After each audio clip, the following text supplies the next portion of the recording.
বিসমিল্লাহির রহমানির রাহিম। সুপ্রিয় দর্শক শ্রোতা, আসসালামু আলাইকুম। সবাই কেমন আছেন? কাছে দূরে, দেশ ও দেশের বাহিরে যে যেখানে আছেন, কামনা করি সবাই খুব ভালো আছেন। আমিও আল্লাহ পাকের অশেষ রহমতে ভালো আছি। বিজয় দিবসের শুভেচ্ছা জানানোর মধ্য দিয়েই আমি চলে এসেছি আপনাদের মাঝে। দর্শক শ্রোতা, প্রিয় ভাই বোন বন্ধুরা, আপনারা যে যেখান থেকে আমাকে দেখছেন এবং শুনছেন, সবাই আমার প্রীতি শুভেচ্ছা গ্রহণ করুন। গাছটার অবস্থা দেখছিলাম, পাতাগুলো সব পোকায় খেয়ে ফেলেছে। যেভাবে কীটনাশকটা ব্যবহার করতে বলেছিল আমি ওইভাবেই করছি। জানি না কি হয়, পাতাগুলো আরও মনে হচ্ছে যেন আগের থেকে বেশি পোকা ধরেছে। সব পাতাগুলোকেই পিছন দিক থেকে অর্থাৎ উল্টো পিঠে খেয়ে ফেলছে। লাল লাল হয়ে পাতাগুলো ঝরে যাচ্ছে। তো ঔষধ দিয়ে আমি এখন ঘরে চলে এসেছি। ঘরের টুকিটাকি গোছানোর কাজের মধ্য দিয়ে আজকের দিনটি শেষ হয়েছে।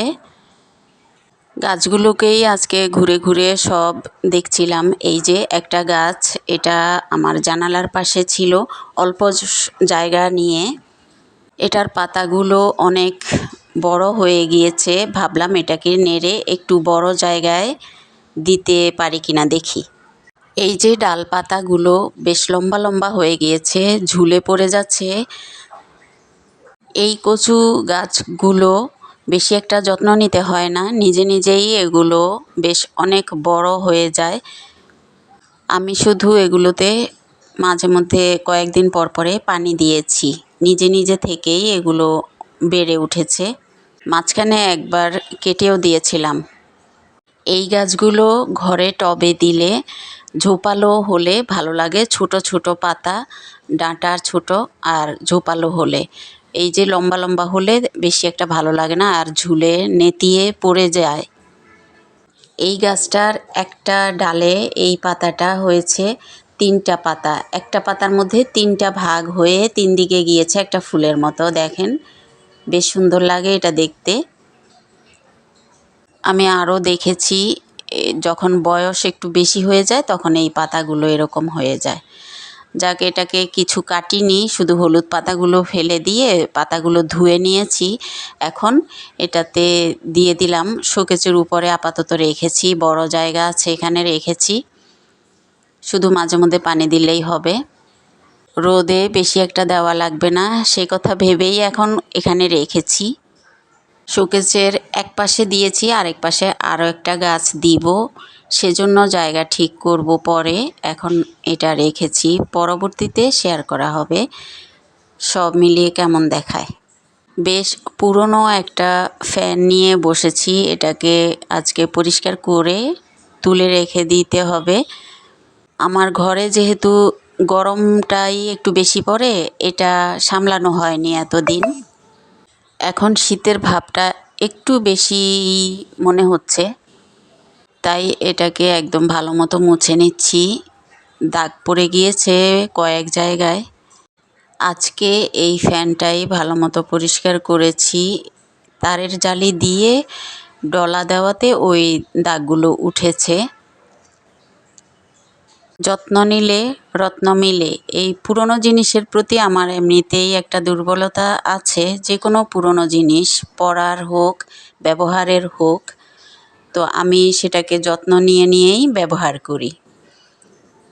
এই ফ্যানটার সাথে অনেক স্মৃতি বিজড়িত আছে। আমার সংসার জীবন যত বছরের, এই ফ্যানটার বয়স তত বছর। এটা গিফটের ফ্যান ছিল, কোনো সিলিং ফ্যান ছিল না বিধায় এটাই আমি ব্যবহার করেছি। মাঝখানে বেশ কয়েক বছর ব্যবহার করা পড়েনি, আবার এই বছর ব্যবহার করেছি। টেবিল ফ্যানটা খুব ভালো পড়েছে, মেশিনও ভালো, বাতাস ঠান্ডা বাতাস, মানে ব্যবহার করে আরাম পাওয়া যায়।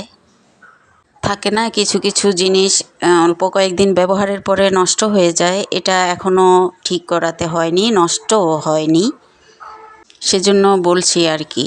আর কাজকর্ম শেষ করে যখন এই ফ্যানটা ছেড়ে একটু রেস্ট নিতাম তখন খুবই ভালো লাগতো। ঠান্ডা বাতাস, ফ্যানটার বাতাস এক ধরনের শীতলতা আছে বাতাসে। এই বছর ব্যবহার করা পড়েছে এই বাসায় গরম বেশি দেখে, মাঝে মধ্যে পাকঘরে নিয়েও ব্যবহার করেছি।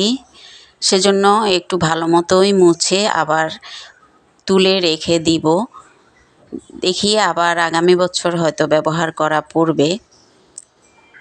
নষ্ট তো আর হয়নি, ভালো মতো রেখে দেই যত্ন করে। কথা বলতে বলতে ভিডিওর এ পর্যায়ে এসে একটা ছোট্ট রিকোয়েস্ট করছি আপনাদের সবাইকে। যারা যারা ভিডিও দেখছেন প্লিজ ভিডিওতে একটা লাইক দিয়ে কন্টিনিউ করেন। ভালো লাগলে বন্ধুবান্ধবদের মাঝে শেয়ার করে দিবেন।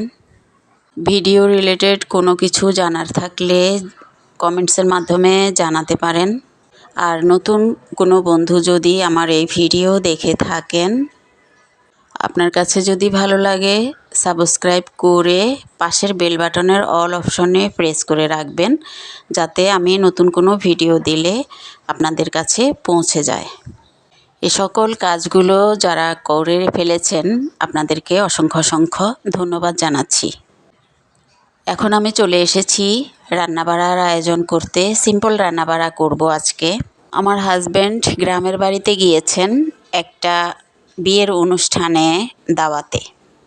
অবশ্য আমাদের সবার দাওয়াত ছিল ওই বিয়ের অনুষ্ঠানে, তো আমরা কেউই যাইনি, শুধু আমার হাজব্যান্ড গিয়েছেন। উনি ফেনী শহর থেকে আর কি বিয়ের অনুষ্ঠান সেরে গ্রামে গিয়ে আমার শাশুড়ি সহ সবার সাথে দেখা করে চলে আসবেন। আমরা যাইনি। বাচ্চারা আছে ঘরে, ছুটির দিন, তো আজকে ওদের সবার পছন্দেরই আমি শুটকির ভর্তা করে নিব। একেবারে ভর্তা বললে ভুল হবে, এটা ভুনা, শুটকি ভুনা করব। গত রাত্রের মুরগির গোশত রান্না করা ছিল, আর এখন শুটকি ভুনা করে নেব। এই যে আমার ফাইনাল লুক শুটকি ভুনার। ডিটেলসে আর দেখালাম না।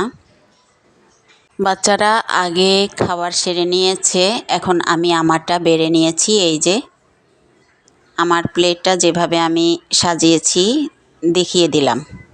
শুটকি ভুনা, মুরগির গোশত আর এক পিস লেবু নিয়ে নিয়েছি। এখন আমি আরাম করে ভাতটা খাবো। আমার সাদামাটা জীবনযাপন, খাবার দাবার আপনাদের মাঝে ছোট্ট ভ্লগ ভিডিওর মাধ্যমে শেয়ার করে নিলাম। কেমন হয়েছে জানাবেন। বিকেলবেলার সময়টুকু বের হয়েছিলাম, আর কি কি খাওয়া হয়েছে পরবর্তী ভিডিওতে দেখানোর চেষ্টা করব। পরের ভিডিও দেখার আমন্ত্রণ জানিয়ে বিদায়। আল্লাহ হাফেজ।